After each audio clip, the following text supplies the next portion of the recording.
یہ وسوسہ بھی آپ کے دماغ میں آ سکتا ہے. اللہ تعالیٰ نے اس وسوسے کو بھی قرآن پاک میں دور کر دیا. اگر تیرے والدین تجھے شرک کرنے کے اوپر مجبور کریں، اللہ کی نافرمانی کے اوپر مجبور کریں، تو تو نے ان کی یہ بات نہیں ماننی. لیکن یہ بات نہ ماننے سے کسی کے دماغ میں یہ اشکال آ سکتا تھا کہ اب والد کے خلاف ہو جانا ہے، اب والدہ کے خلاف ہو جانا ہے.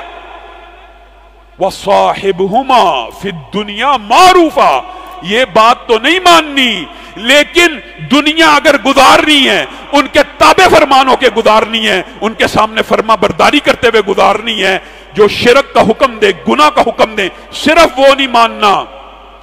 حضرت اسماء نے رسول اللہ سے پوچھ لیا، ابھی ان کی والدہ مسلمان نہیں تھی ہوئی صلح حدیبیہ کے موقع پہ، کہ میری والدہ آ رہی ہے، مشرکہ ہیں، کیا کروں؟ نبی کریم نے کہا تعظیم کر، عزت کر، احترام کر، ان کے ساتھ نیکی کا معاملہ کر. مشرک والدہ. اور جو قرآن کے طالب علم ہیں وہ یہ بات جانتے ہیں. حضرت ابراہیم نے کلام حمید میں ایک مقام کے اوپر اپنے باپ کو 4 مرتبہ مخاطب کیا ہے. باپ کون ہے؟ آزر. باپ بت گر ہے، باپ شرک کی تبلیغ کرنے والا، بت بناتا ہے، بت گر ہے. اور بیٹا ابراہیم توحید پرست ہے، موحد ہے. وہ بیٹا اپنے باپ سے کس طرح خطاب کر رہا ہے؟ ایک ہی مقام کے اوپر 4 جگہ کے اوپر ایک لفظ بولا ہے. عربی زبان جاننے والے ہی اس کا ترجمہ جانتے ہیں. اب اس کا کیا ترجمہ کیا جائے؟ یا ابتی، یا ابتی، یا ابتی، 4 جگہ یہ لفظ کا ہے.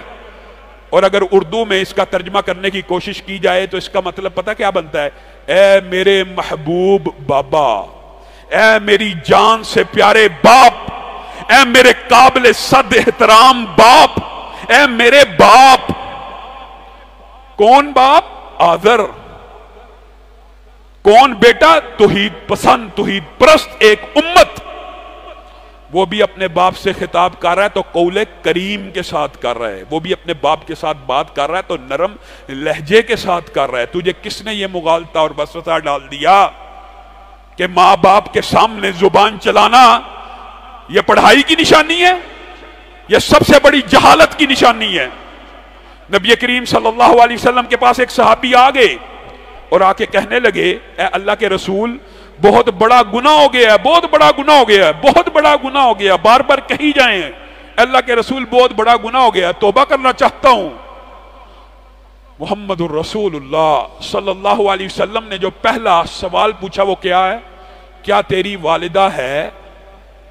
اس سوال سے پتہ چلتا ہے کہ نبی کریم یہ چاہتے تھے کہ اس کی والدہ کے بارے میں اس کو نصیحت کریں. اس نے کہا نہیں میری والدہ تو نہیں ہے. تو نبی کریم صلی اللہ علیہ وسلم نے کہا کیا تیری خالہ ہے؟ جی ہاں میری خالہ ہے.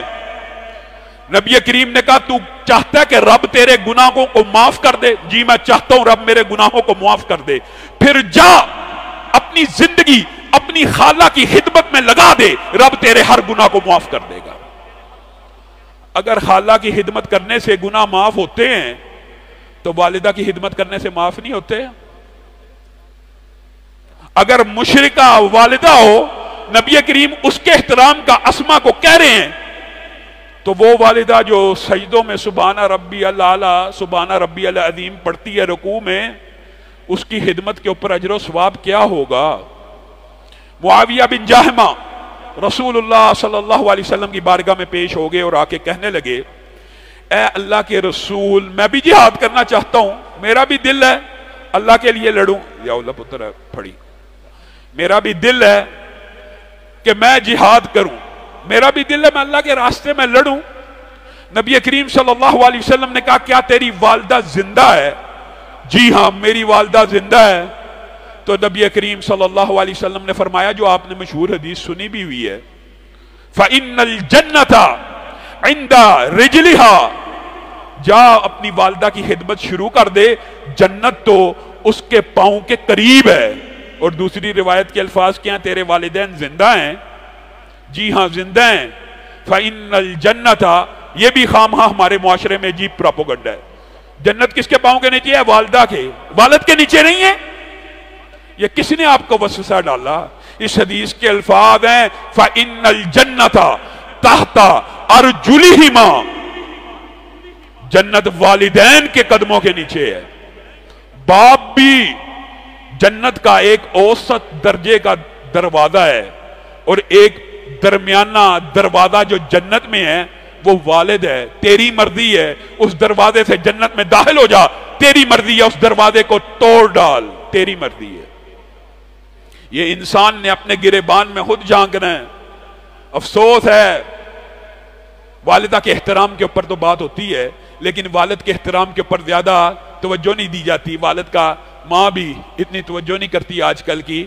اپنا احترام کے لیے تو توجہ کرتی ہے, علماء سے مسئلے پوچھتی ہے, لیکن والد کی بے احترامی اور بے توقیری کی اس کو بھی پرواہ نہیں ہوتی. نبی کریم صلی اللہ علیہ وسلم نے کہا دونوں کے پاؤں کے نیچے جنت ہے. والد جنت کا ایک دروازہ ہے, تیرا دل ہے توڑنا چاہتا توڑ دے, اس سے داخل ہونا چاہتا ہے ہو جایا.